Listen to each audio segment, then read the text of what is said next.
Today I'm going to begin doing some rust repair.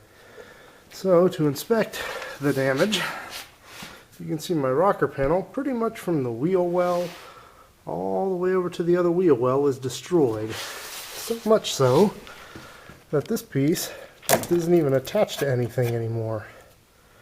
Anyway, so this means I'm going to have to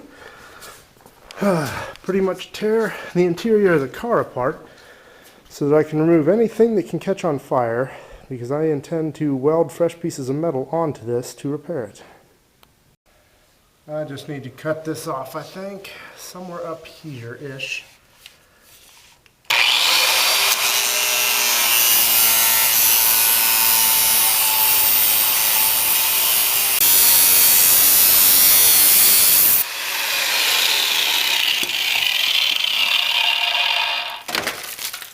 Oh boy.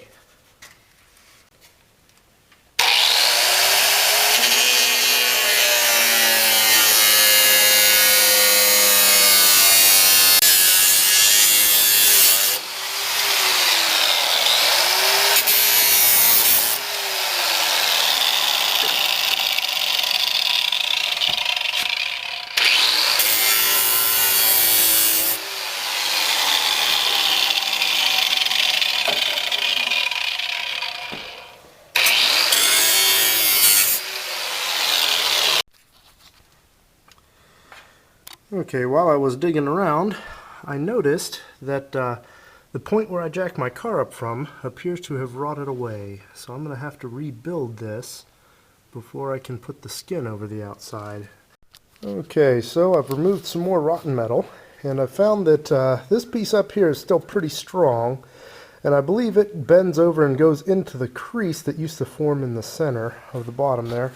But I was looking at the front here, and it looks alright. I don't see any problems up there, so jacking the car up shouldn't be an issue. So now I need to rebuild this centerpiece here and then add the skin to the outside. That's all I need to do to the front.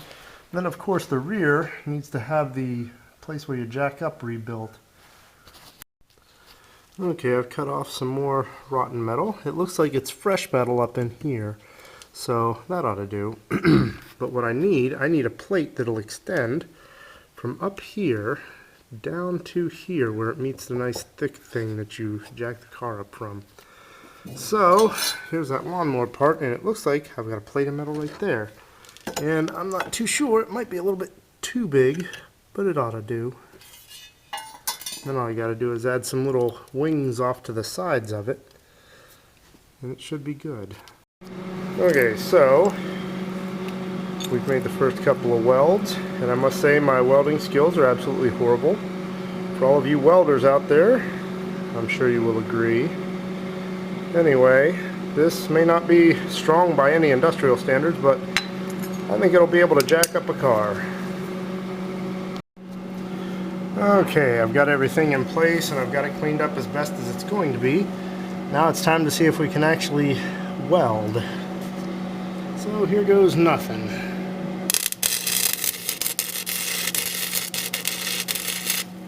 Okay, I've effectively butchered that piece in there with a welder. Now I think it's time to give it a little stress test. I want to see if I can get it to break. Oh yeah, that's plenty strong. Okay. I think we will chalk this up as good enough. The front end of the car does not appear to be as well off as I had hoped. I don't know if you can see this, but there's just a ton of rust. This is the floor pan, and this is this wall coming down where it used to be tack welded to the floor pan. Well, it's all eaten up. So I'm going to have to find some fresh metal to attach from here down and then reattach the floor pan to the fresh metal. And it goes clear from the center of the car all the way forward. Time to start bending up some metal. I don't own a bending brake, so this is what I've come up with. The poor man's bending brake. We're just going to use the workbench and see if we can bend this. 22 gauge steel. It's fairly flexible, so I'm hoping not to have too many problems bending this. But this is the first piece I've got to bend into place. It's going to hold up the floor pan. And there we go. There's the first bend. Now I need to come over 2 inches and put a 3/4 inch bend down. That's going to go where that little, I don't know, that bridge that runs underneath the bottom.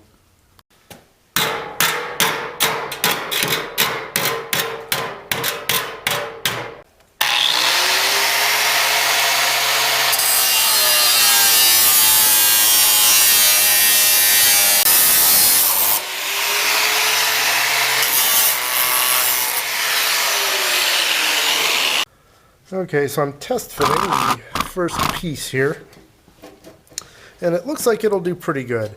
This is going to weld up against this piece here because it looks like it had originally gone down and met in with this seam, and then the skin is going to come down and cover the whole thing over and attach down here. And it looks like it's matching up pretty good, so I'm going to go ahead and start welding.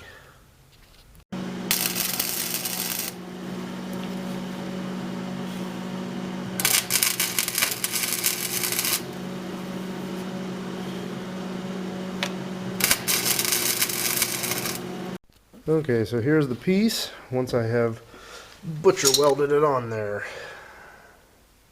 And now I have to continue building this ridge all the way down to where the jack-up point is. Okay, so here's the first part I put up, and I have the second piece put up, and it's pretty stout. I don't think I have any problems with that. So now I just have to put another small piece back here to connect my jack-up point to here. Okay, I've finished the last little bit here, going from here to the jack support. And so now that little rib that ran the entire length is complete. I guess the next step is to start wrapping the skin around everything. So this ought to be interesting. Okay, I'm starting to work on the first piece of the outside skin. This is 7 inches long, which is going to include a 90-degree bend here and about a 45-degree bend here, and then another 45-degree bend here. This is going to meet up underneath the door. This is going to go down to that ridge along the bottom of the car. Let's see if we can start bending it.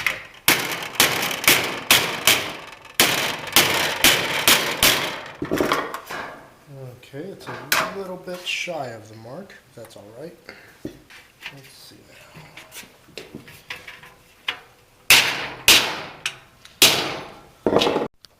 Time to add the 45 degrees. Got my mark right here. Now I just got to get it kind of centered over my V groove in my block there. And this one I may not have to pound on with the hammer. I may be able to just push it. Let's find out. Nope, that's going to require the hammer. Okay, so hammer it is.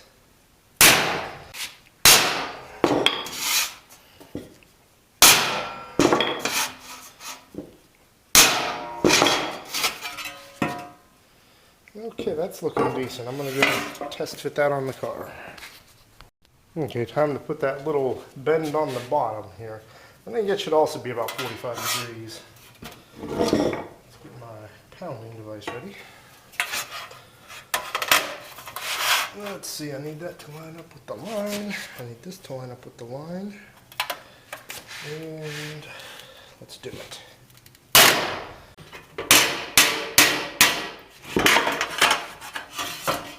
Let's see, that looks pretty decent. Let's go test that on the car. Okay, let's do the test fit here. Okay, that is not entirely too bad. I mean, it's not perfect, but I don't expect it to be. My welds most certainly aren't going to be perfect, so it's going to take a little bit of Bondo to shape things up just right.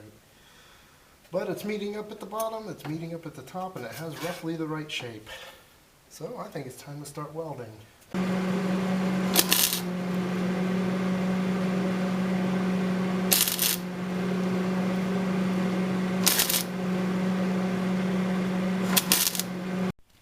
Okay, so I've got the second piece welded up. It's not very pretty, but that's okay. It'll be good when I'm done. Anyway, we have one more piece to put up here, but this corner is a little messed up. I'm going to have to see what I can do about covering that up. And there we have it. The third piece is up. There's a view of the entire thing. Okay, now it's time to start cleaning up all the welds. I think I'll use the high-speed angle grinder.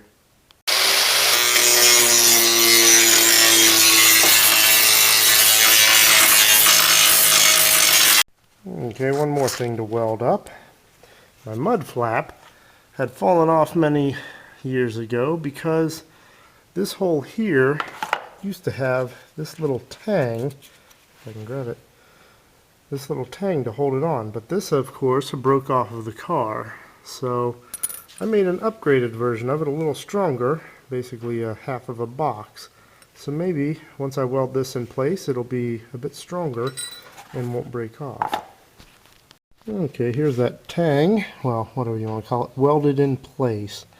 So now, let's see here, if we can wiggle that up in there. Yep, lines up with the hole nicely. So, now it's time to clean up some welds and start painting things. Okay, let's try adding a little bit of Bondo here.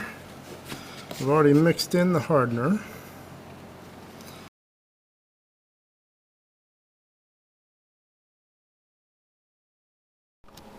Okay, so the Bondo has set overnight. Now it is time to do some sandpaper. So I got some 150 and some 220. Okay.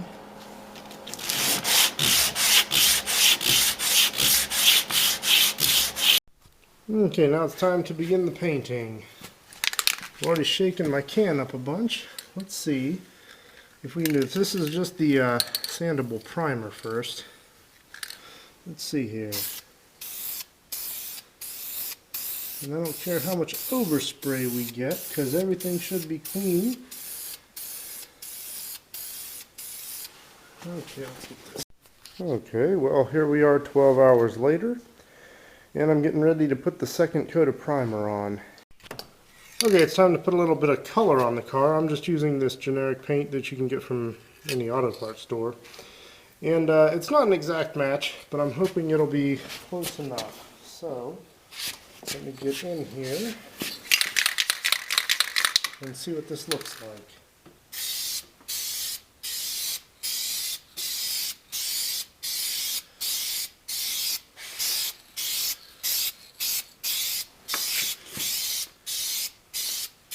Okay, time for the second coat of color. Let's see here. Hopefully I didn't seal the thing shut. Okay, now it's time to put on some clear coat. This is probably the only thing that prevents a car from rusting. I've actually done some experiments in the past where I used just some primer and some paint only to have the car promptly rust. And then I tried just primer and clear coat and it didn't rust. So I'm pretty sure this is the only thing that keeps a car from rusting. So we want to be sure and spray a nice coating, well actually 2 coatings of this all over my nice paint job I got done here. So let's begin this. Oh, you know what? Let me turn on my headlight. There we go.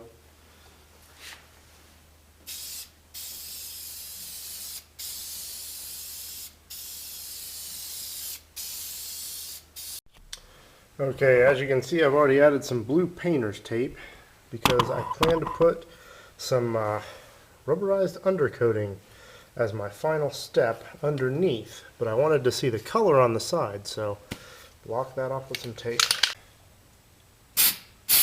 Ooh. Boy, this stuff comes out like a flood. Okay, here's the end result. Doesn't look too bad. I haven't quite put on the mud flap yet because I wanted everything to get nice and dry. Well, anyway, that concludes my metalworking.